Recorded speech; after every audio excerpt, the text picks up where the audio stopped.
beautiful thing that came out of it is that it really wasn't that big of an ask or a struggle for them to get on board. It really was just a conversation like, hey, we're trying to make a change. You're in Los Angeles. What do you see when you go outside? Do you want to make a change? This episode is brought to you by my book, Speak From Within. Learn how you can engage, inspire, and motivate any audience. You can also download my 4 simple tips to make starting any conversation a breeze at the link in the show notes.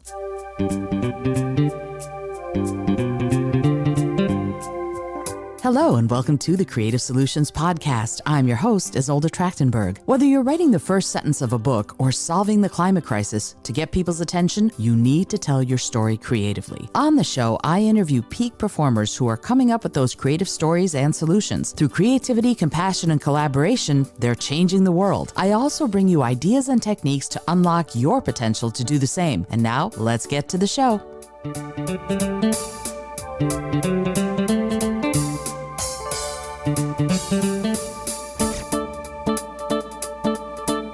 Hello, and welcome to the Creative Solutions Podcast. I'm your host, Izolda Trachtenberg. Thank you so much for listening. I am thrilled to have my guests on the show today because we're all aware of the ongoing challenge to address homelessness in the whole country. These 2 folks are doing it in LA, and they're doing incredible work. We know that there's an incredible need to provide access to affordable housing to the city's most vulnerable population, women and children. Thanks to the Uncle Ardy Foundation, founded by Ardy Pirnia of Pirnia Law Group, Hope of the Valley Rescue Mission, Hot Rod, and MGA Consulting, Inc., the Save LA campaign has launched to help address this very issue in the city of Los Angeles. How cool is that? MGA Consulting, Inc., a boutique marketing firm founded by Matthew Árce and based in LA, facilitated a collaboration between these organizations as a way to build a meaningful connection between the organizations and to give back to the community. Again, how cool is that? The Uncle Ardy Foundation has raised over $1 million to help provide 172 beds for homeless families and women and children, a reliable source of food for these families, tutoring for children, and mental health support. And Hot Rod has committed to donating a portion of their apparel sales from the Save LA collection to the Uncle Ardy Foundation for further support. And I'm going to have to say this in just a second. Can you imagine the collective fundraising ability of these folks? It's incredible. The restored hotel, named The Uncle, is a symbol of the public and private sectors coming together to solve one of the most important challenges in Los Angeles. Uncle Ardy and Matthew, thank you so much for being here. Welcome. Thank you, Izolda. We really appreciate it. I am so thrilled to have you both because obviously this is a chronic issue in the country, and LA is one of the biggest cities. The LA area is one of the biggest sort of populated areas in the country, and you 2 decided to make this a mission to address people who are without housing, without food. I'd love to get your thoughts, both of you, one at a time. I know we're sometimes with 3 people, it's a little difficult to talk about how did you get to the point where you went, you know what, I'm going to go get my hands dirty, get involved and do something about this. Uncle Ardy, if you don't mind, would you talk about a little bit about what inspired you to start this incredible collaboration and to save LA? Yeah, thank you, Izolda. Thank you so much for taking the time to speak to us. We really appreciate that. You know, I'm born and raised in LA. A lot of people don't know, but me and Matthew went to school since we were 7 years old together. Wow. And, you know, it was before the time of Instagram and TikTok and everyone on the phone. And it was so much freer for us to roam around the city and just be kids and teenagers. And as we got older and we got into our 30s and the homeless and the crime, everything started going higher and higher in the city. Me and Matthew were both just like, you know, if we don't do something, who's going to do it? The people that are kind of a bit older than us, maybe are more caught up with kids and a mortgage and other issues. And as we're still paving our way in the city business-wise, we thought it's the perfect time to try to put our heads together and save LA. And so our first mission, via my foundation and my law firm, was to tackle the homelessness issue, because in fact, in a recent study that came out, it said that the entire population of homeless people in this country, almost 30% of them are in California, in Los Angeles. So it's something that really near and dear to our hearts, because I don't want to run. I don't want to leave the city like a lot of our peers have done. A lot of people are moving to Orange County. They're moving to Vegas. They're moving to Florida. They're moving even to NorCal. But I refuse to leave the city that we were born and raised in, and I love so much. I appreciate everything you just said. And I think the notion of watching it for such a long time and seeing all the changes is a really compelling one.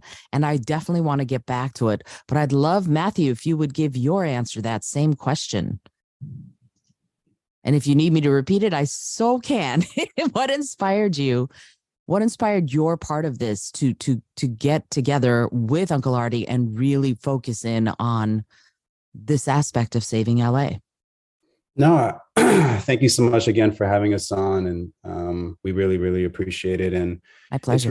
It's really kind of the same thing, honestly. You know, Ardy and I, we kind of grew up in this city, and it's been unfortunate to really see what's been going on, especially right now when you walk outside your house with all of the tents, and it's just, you've seen it deteriorate and become this crisis. And, you know, not to disrespect anybody who's been trying to make change, but it just felt like it was getting out of hand and becoming accepted of, this is just sort of the state of what it is. And people were just turning their heads to the situation. And Ardy and I had multiple conversations about it. And, you know, now that we're in our 30s and we were doing business together, we wanted to try to come up with a creative way to make meaningful change and to really make a difference in the city, and to make it easy for people to get on board and to make that change with us as well. I think that's such a powerful statement, that to make it easy for people to get on board. It seems to me the word frictionless comes to mind here, that part of your mission is to make it super easy for people to take ownership of their city. And it's interesting to me in looking at, because I have lived many different places. I'm an immigrant myself and moved to this country when I was 7 years old. And so I never had that sense of this is home base. But for you two both, home base and the unwillingness to leave where you come from is so powerful. And yet here I am going, okay, but you noticed it happening. And there are millions of people in LA who noticed it happening and who may have complained or been upset, but didn't actually get up and go, you know what, I'm doing something. Can you both talk about what went on? If you know the moment, if you remember the moment when you went, you know what, I'm going to do something about this. This is too much. I need to help. Can you talk a little bit about the mindset of that? What happened inside you that made you go, you know what?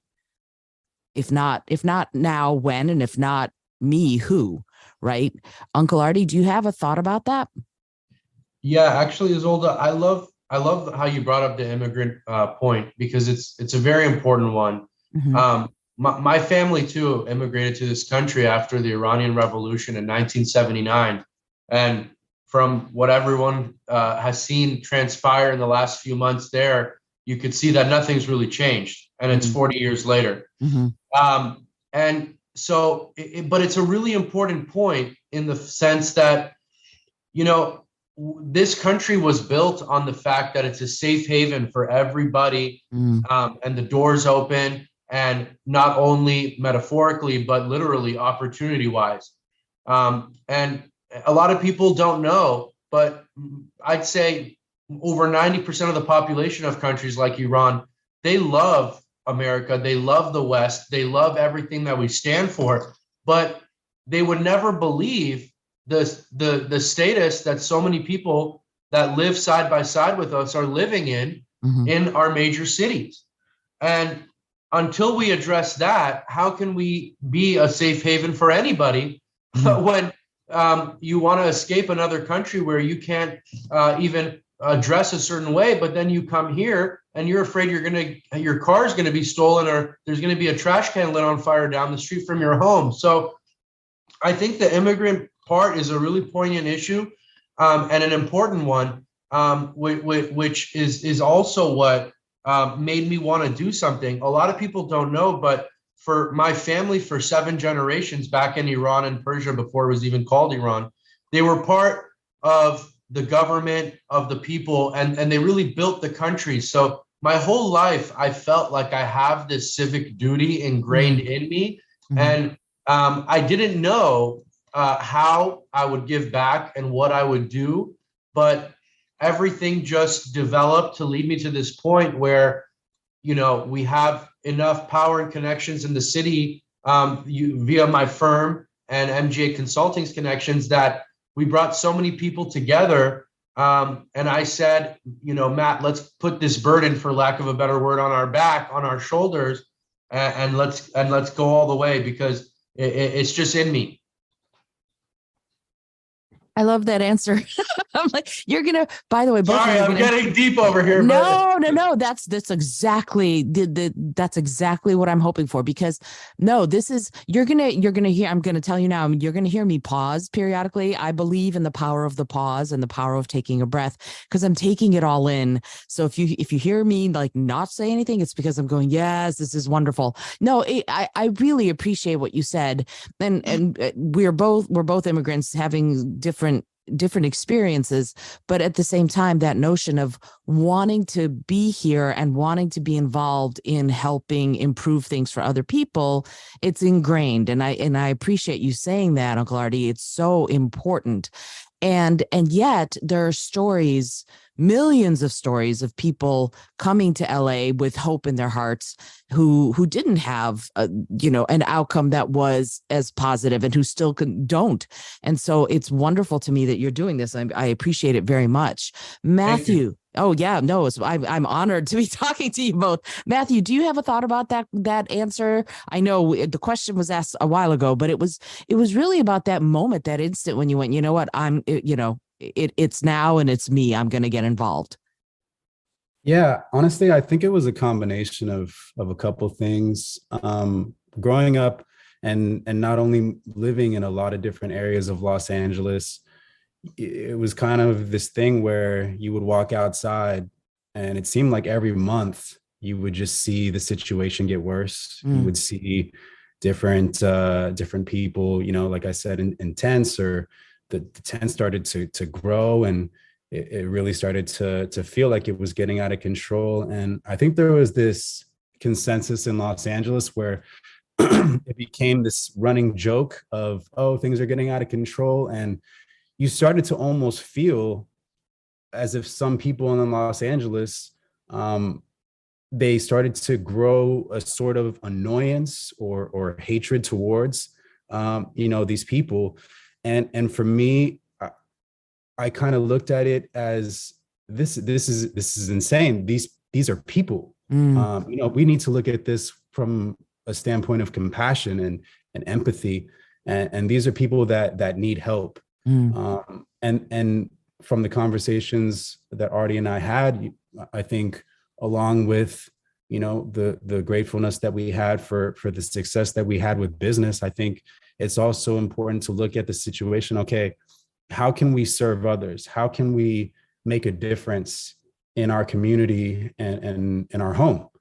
And when we took a look at it, it was, okay, you can make a donation, you can do certain things. And I feel like it's a situation where some people might make a donation. It's like, okay, I did what I had to do. I did my part, right? Right. But what if we took it a step further? What if we created a campaign that not only brought awareness to the situation, but once you make a donation or you purchase a Save LA item, it lives past that. So you buy a hoodie, which has, artwork on it and shows the Save LA campaign. You wear that around, and all of a sudden you're wearing it, and somebody asks you, oh, where did you get that hoodie from? Where did you get that shirt from? And then it becomes part of the conversation. Oh, I'm supporting the Save LA campaign, homelessness in Los Angeles.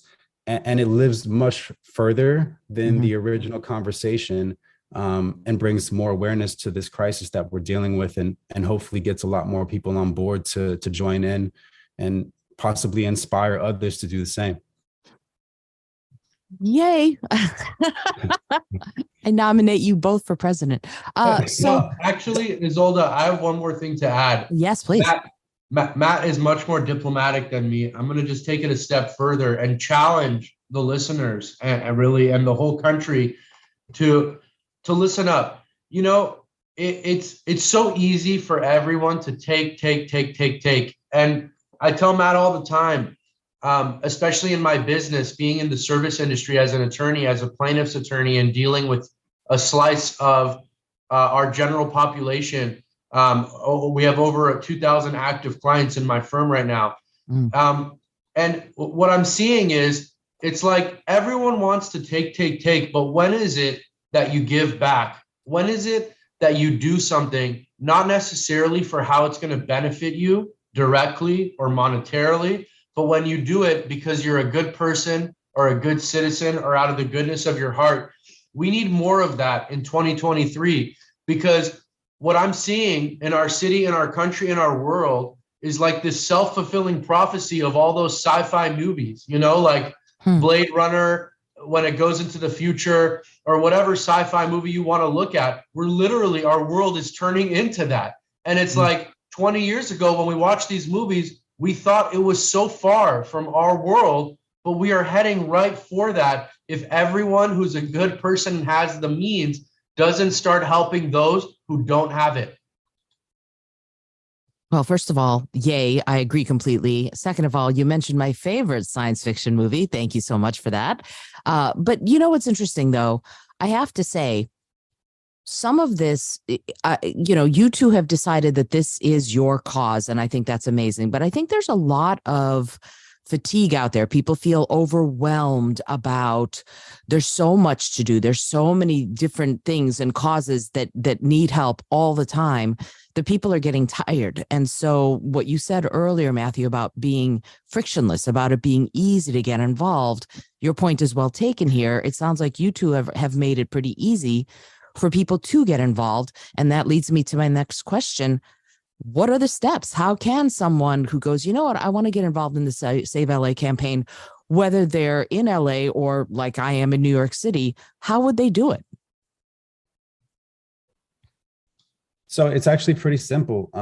We devised a plan to work with a boutique clothing store, which is Hot Rod Los Angeles. They've been there over on Sawtell if people are in Los Angeles for a long time. But you can also visit www.hotrodla.com. And we put the whole Save LA collection on there. And it's a collection of hoodies, shirts, sweatshirts, with designs that we came up with that we knew if we were going to do this, it was going to have to be something that people actually wanted to wear.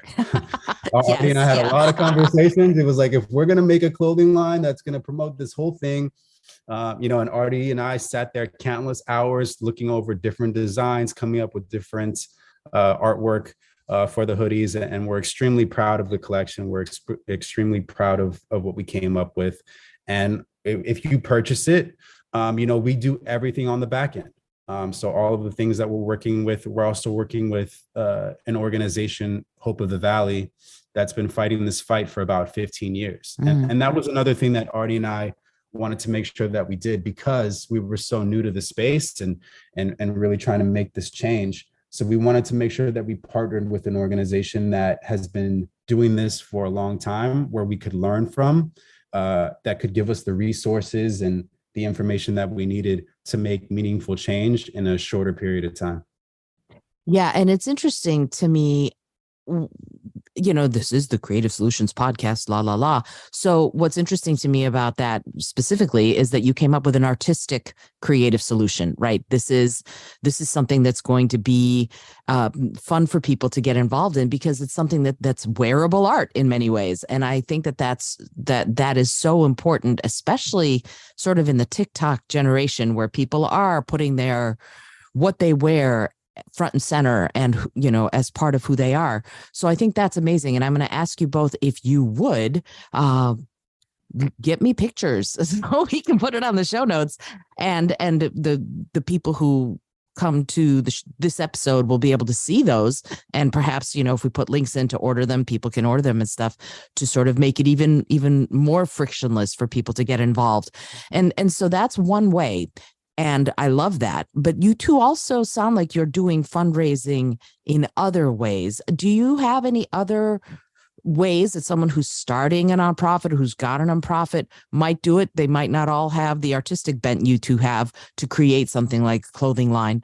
What other ways are you fundraising, if you can talk about it? One thing that we've done was the state of California and the county of Los Angeles, they purchased an old motel in downtown to the tune of $9 million. And with the help of Hope of the Valley, they plan to turn it into a homeless community for women and children. Because a lot of people don't understand this homeless population, even though the statistics are unclear, at least 10 to 20% are under the age of 18. And so it makes such a difference when you're not only giving homeless people a safe place to live, but a place that there will be tutoring, that there will be security. And what happened was there was $1 million gap in the state and Hope of the Valley's initiative in building the motel. And they approached me and they said, "Hey, Uncle, if you can help raise this last $1 million, we'd love to call the building the Uncle." So I love it. Me and Matthew and the firm, we jumped in, and I want to give a shout out to a lot of our partners. Things like this, they don't happen in this city if you don't have big players behind you. And the Los Angeles Galaxy from the Major League Soccer League, they stepped in and they really helped us. UCLA, the worldwide institution, and by the way, my undergrad, they came in and stepped in and they really helped us out. The NFL's Chargers, so many of our partners came to help us out. A lot of the radio stations in LA, they came. Power 106, 92.3, Mega. So many people played a part in us throwing an event and being able to raise that last $1 million. And so we're hoping to have the Uncle unveiled later in the spring. It's going to be somewhere that's a safe haven for almost 200 homeless women and children. So we're incredibly proud of that, but we're also proud of the state, of the public and private sector. A lot of people take that statement lightly, but it's so powerful, because when the state and the people can come together and really put their money where their mouth is, that's when you move mountains. I love that. I think it's so amazing that you're tapping traditionally, you're tapping professional athletes and professional athletic organizations, for example. That's wonderful, because so many of the players themselves aren't coming from silver spoon kind of families, right? They're coming from, often they're at risk themselves. So amazing to me that you are finding these ways of having these cycles and ending the cycle of poverty and ending the cycle of homelessness in a way that gets so many people in the community involved. But having said that, I would love to chat with you about a day, just a day. Can you take me through a day at Save LA? What does that look like? Well, there's a lot of moving parts. First, we'd be remiss not to mention Hot Rod. So Hot Rod is a company, a brand, a lifestyle. It's an LA streetwear company that's been around for over 20 years in Westwood, in California, and on Sawtelle Boulevard. what Hot Rod did was give us a home for the Save LA collection that Matthew designed. And, you know, they did that all free of cost, free of charge. So I really want to give them a shout out. But a day in the life is this. What we're doing is we're giving people the opportunity to get involved in multiple ways. And so our days go from potentially being at the actual brick and mortar of Hot Rod, which is on Sawtell. And we go around the city and we promote it in a lot of different ways. If you drive around LA, it'd be hard to miss the Save LA billboards and little stamped areas we have all over to kind of promote the brand. But it's more than that, because what we want to do is recreate what we've done with the uncle. And it's going to be a tall task, but if you think about it, 200 people is a big, big difference.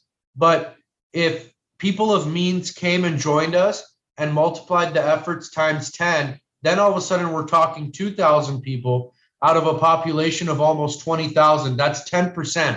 Mm-hmm. And so daily, what we're trying to do is promote the idea, the vision, but also get other people who have power and money to join up with us. And that's why we come on, podcasts. We love speaking with you, Izolda. It's not, but in general, we need all the help we can get. And I think Matthew, via his consulting group, he rolled this whole thing out so beautifully that if you have the means and the ability, you'd almost feel bad not to join in. And guess what? You get some really cool apparel to go with it. This isn't like some $10 charity shirt. This is something that you could wear when you go out. It's not just like a gym shirt. I like gym shirts. I actually have a few favorites. Nothing against gym shirts. No, but I get it. I mean, to me, having something that's the people are proud to wear for multiple reasons, one of which being, it looks nice and I like it, but also that that you're voting with your dollars, if you will, that you're voting, that you're buying something that's directly going to go to help people. Matthew, can I talk to you a little bit about, if you're up for it, about the inspiration for the actual shirts, like the designs and things like that? Yeah, of course. And I was also going to say a day in the life at Save LA is Matthew banging his head against the wall, trying to figure out the best, to really promote the brand and get everything out there. And I think one of the ways in which I wanted to make sure we did that was being extremely strategic in the way that we approached all of our partners and leveraging those partnerships into getting them on board with helping our campaign and what we're trying to do. And the beautiful thing that came out of it is that it really wasn't that big of an ask or a struggle for them to get on board. It really was just a conversation like, hey, we're trying to make a change. You're in Los Angeles. What do you see when you go outside? Okay. Do you want to make a change? And everybody was really on board, and they've been amazing partners in what they've contributed and what they've discussed with us about future contributions towards what we're trying to achieve. So it's been a beautiful process in the making. And in regards to the apparel, I think we really wanted to come up with things that took people by surprise when they saw it, grabbed their attention right off the bat. So the idea behind the burning palm tree is a metaphor for what we saw, and what we saw happening all around us was essentially our city burning down and everybody really just standing around watching. And obviously, the palm tree is synonymous with Los Angeles.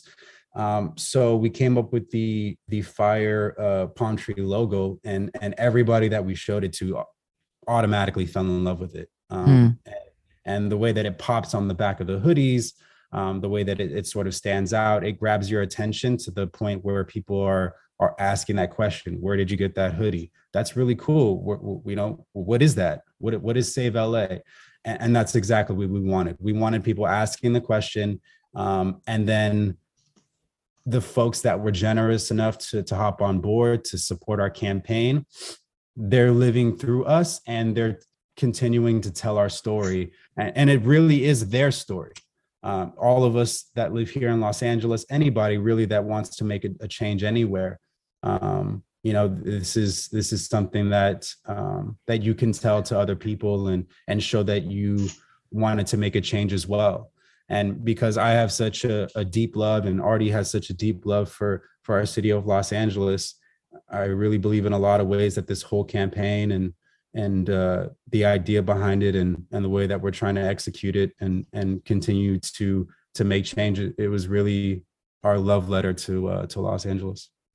I love that. And I have to say, I will be ordering the hot pink and blue logo hoodie. Those are my colors. And I'm like, yeah, absolutely. No, absolutely. Everything I can do to support. And that's one of the reasons this podcast exists, is actually to shine the light on this kind of good work. And having said that, I would love it if you could talk a little bit about starting up. Like you, Uncle Ardy, you're an attorney, so probably navigating some of the morass of the paperwork was a little bit easier for you than it would be someone like me. But if someone goes, you know what, I want to do this, like you just said, Matthew, I want to do this. I live in New York City, or I live in Des Moines, Iowa, wherever, and I want to combat X, or I want to start something. What is the piece of advice that you'd give to someone who's just starting out? What's the first thing they need to do? Well, what I would recommend is sort of what we did in the sense of doing some research, figuring out how you want to help in the way that you want to, and then also find other organizations that are in your city that might be doing something similar or that have been doing something. It's been extremely and immensely helpful to have various conversations with Hope of the Valley and learn from them and learn, the mistakes that they made or what changes they would have made when they were starting out, and just learning a sort of business model of what they have now that works and building around that. So they gave us a lot of inspiration, and then really just trying to be creative and find a way to serve others in your community. I think if you can put your own creative twist on it, I don't even care if you take our idea and change it and do the same thing in your city. That's really what we want to do. We want to inspire others to figure out creative ways to make a change and to make improvements in however you see fit with the city that you live in. I care if someone does that. The lawyer speaks. I love it. So I know that I could keep you here all day talking about this, and I want to respect your time. I would love it if you could, either one of you, do you have a particular story? Do you have a particular moment where you've had something that's just been profound that has happened through Save LA? Anything that's like, oh, this is why I'm doing this? Where do we begin? For me, I think I'll be a little lighthearted too, because it's pretty funny. We when we had the joint event with Hope of the Valley to raise the remaining $1 million that we needed to build the Uncle, there happened to be like 5 or 6 congressmen from local districts in LA at the event. And when I spoke on stage, like Hope of the Valley basically said, oh, we want to thank Uncle for spearheading the money raise and all this stuff. And they had me speak on the stage a little bit. And obviously, I don't know if you could tell yet, but I wear my heart on my sleeve and I speak from my heart.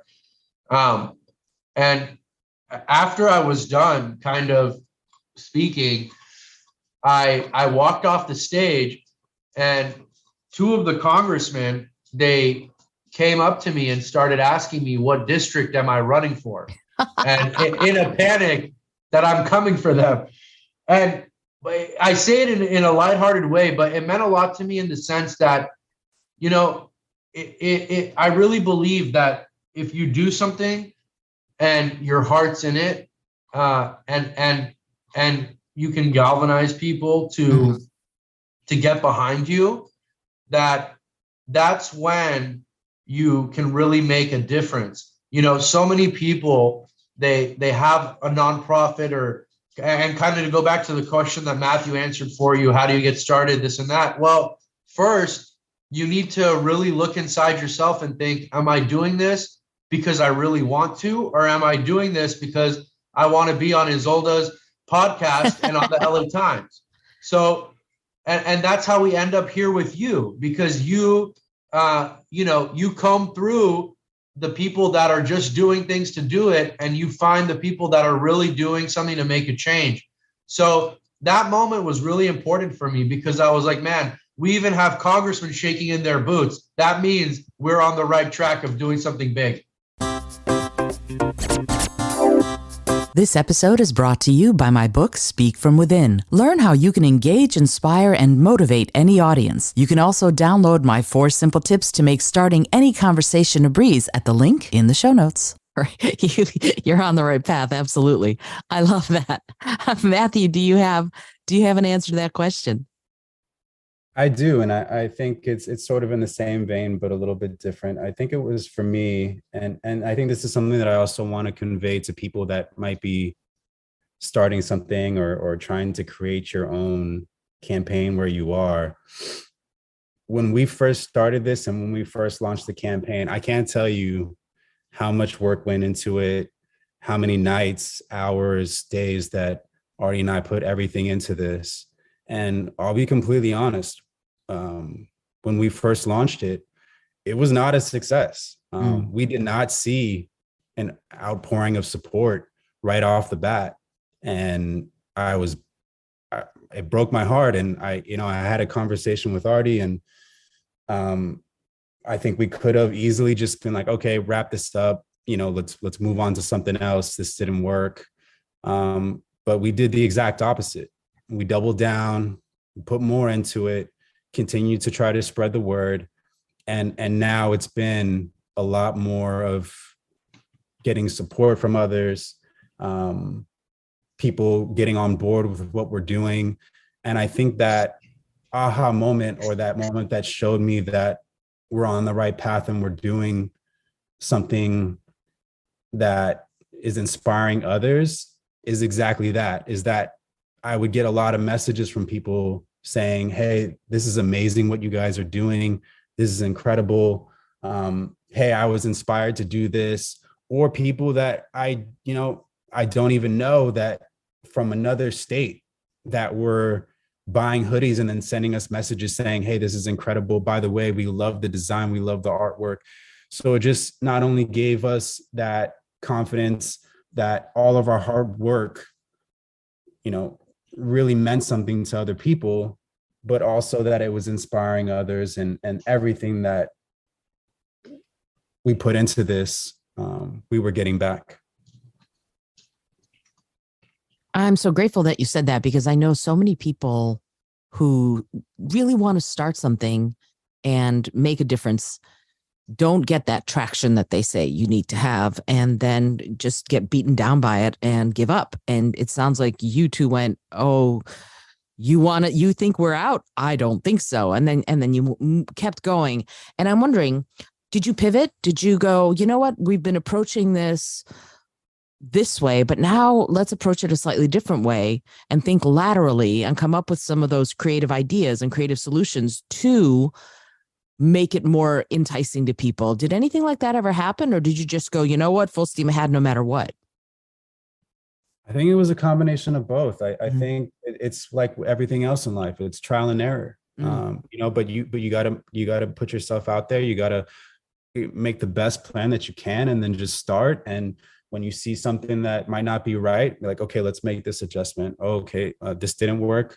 Let's change this, or this is working. Let's put a little bit more behind this. And I think it's also having conversations. Ardy and I, not only have we been, best friends forever, but we've been blessed in the sense that our business relationship works the same way. The conversations that we have, the way that we play off of each other, the advice that I give him, the advice that he gives me, and then also having those conversations and being able to be humble enough to talk to others that might be successful in the space and ask for guidance or ask them questions so that you can learn to make better decisions or pivot or change. But in the sense of us and what we were putting behind this entire campaign, that never changed. Even like I said, when it didn't look bright at the end of the tunnel, we just kept pushing through. And I really believe that in our hearts, the idea behind this was to serve others and to help others. And I believe that if we just kept on with that, that we would get it back tenfold. I so love that. And that stick-to-itiveness is so important especially when you're trying to make a difference. And it seems like an uphill battle. And it sounds like it was at first, certainly. But you did something that I think is again, Creative Solutions Podcast, so it makes sense, but it is very creative. And it's also full of ingenuity to go, we're going to take fashion, design, commerce, and combine it with nonprofits, right? You're combining things. It's making a soup that's different than what most other people do. That inspiration, that moment of going, we can do this and we can make it happen. Where do you see it going from here? Like we talked, for example, about getting involved with the LA Unified School District, perhaps, and those kinds of inroads that you might make. Where do you see this going next? After the Uncle opens, after things like that get going, what's next?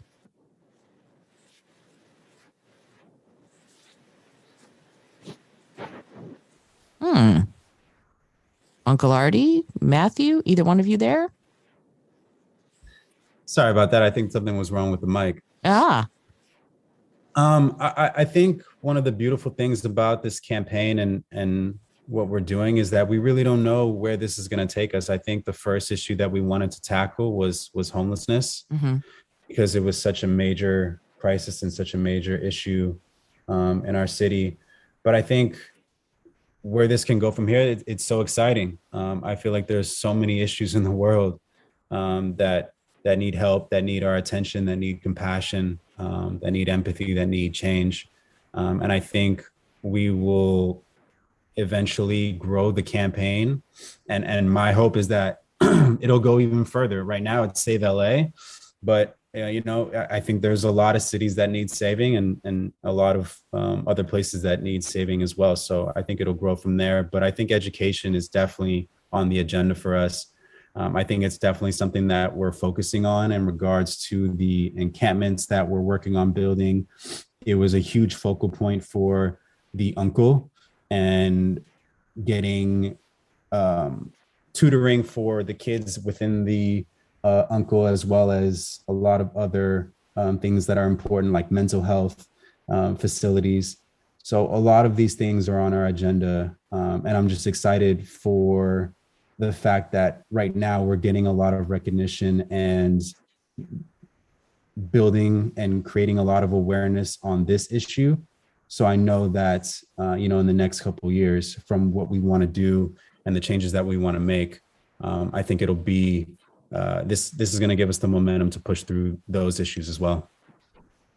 Yeah. And it's also building connections, right? That's one of the things that's happening, is that as more people get involved, those tendrils are going out and more people are going to want to be involved, and people who can make an even bigger difference, who can get involved in other cities across the country, across the world.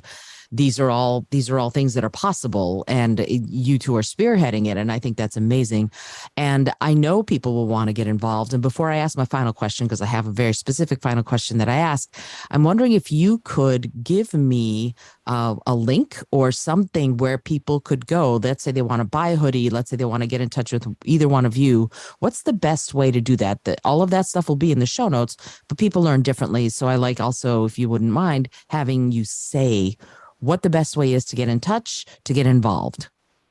Of course, the best way to get involved is to go to www.hotrodla.com. That's the boutique clothing store's website.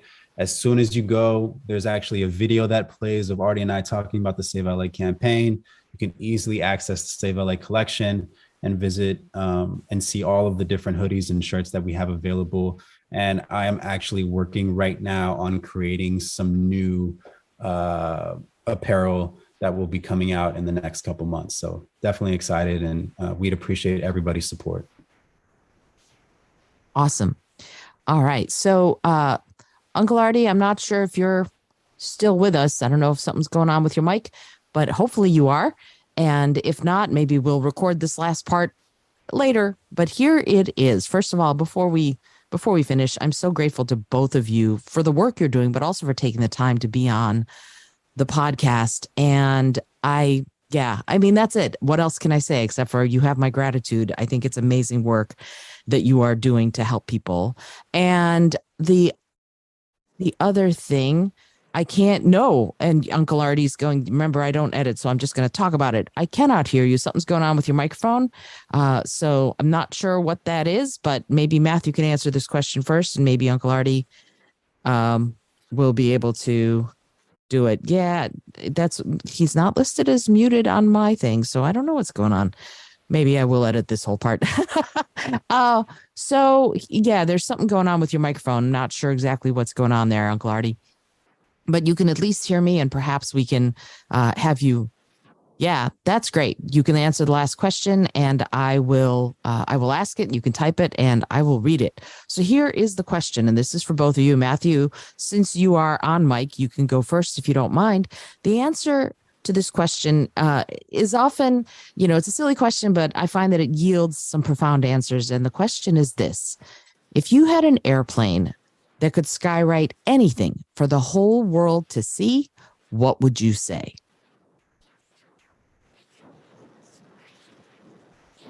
Wow, I love that question. I think that, to be honest, I think it would be two things. I would say that the most important thing in life is love and finding how to serve others. I think that in the world right now, I think a lot of people, and it's easy to get caught up in your life. It's easy to get caught up in the mix of everything with the way that people want to either be successful or what you want to achieve or how you want to be seen by others. And I think one of the most important parts of all of this is what I mentioned before is compassion and love for others. I think Ardy and I, and like I said, the blessings that we've had of the success that we've seen with our businesses and working together. But I can tell you right now that out of all the things that we've accomplished, there really wasn't the same feeling of joy and excitement to helping those in need in the Save LA campaign. It's just a really different feeling of joy within us and inside of us. And we talk about it all the time. And this is something that has given us motivation to do more within our community and to help others a lot more in the future. So I think if everybody can find a different way to help others, serve others, give that empathy and find that love for your common neighbor or anybody, I think it's something that will lead you in the right direction. That's beautiful. Thank you so much. Yeah, that's a wonderful, wonderful answer to the question, Matthew. Thank you. And I will now read Uncle Ardy's answer, which is one of my favorite Rumi quotes. And it is this: out beyond right and wrong, there is a field of love. I will meet you there. And that is the perfect, the perfect quote as far as I'm concerned. I love Rumi, and I'm so grateful that was your answer to that question, Uncle Ardy. Uncle Ardy and Matthew, thank you so much for being on the show. I am super grateful that you took the time. Your work is amazing, and everything you're doing to help people you've never met and may never meet is beyond inspiring. So thank you so much for joining me here today. Thank you so much for having us on. This was a blast. We love speaking with you. Ardy's not speaking on the mic, but I can tell he feels the same exact way. This is much better than we anticipated, and we thank you for your support. Oh, it was absolutely my pleasure. And I'm glad I'm glad I met expectations or maybe even exceeded them a little bit. That's wonderful. So this is Izolda Trachtenberg for the Creative Solutions Podcast. You've been listening to my conversation with Uncle Ardy Pirnia and Matthew Arce of the Save LA campaign and many other things. As you heard, you need to go find them. You need to go support them. Let's help the homeless population in LA and eventually perhaps everywhere. Until next time, I remind you to always be bold, be creative, and most of all, be kind.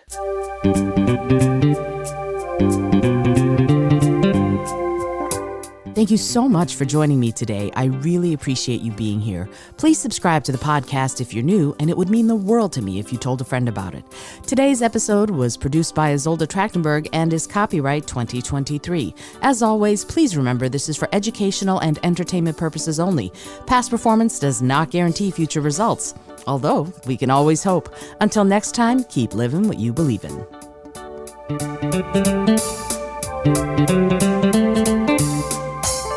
Thank you.